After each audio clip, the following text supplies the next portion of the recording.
Most akkor mi van? Egyirányú utca arrafele. Egyirányú. Yeah! Én nem tudom, hogy ezek az emberek máshol bepottyannak az utcába középre, azt jó napot? Nem.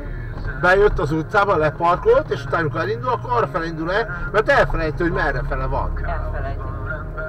Csak ezért is És van. leszarja azt, hogy azért szólnak neki, csak azért is. Hát,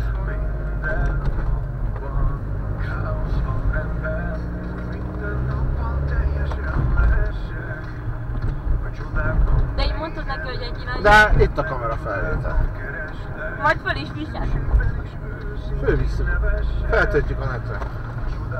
Hogy a hülye, az hülye.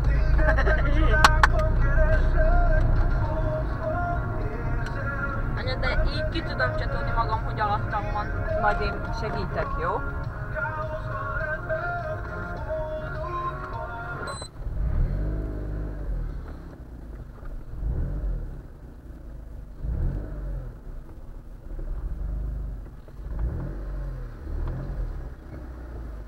Csak várjál itt. Megállok, meg kinyomtam, de most fogom.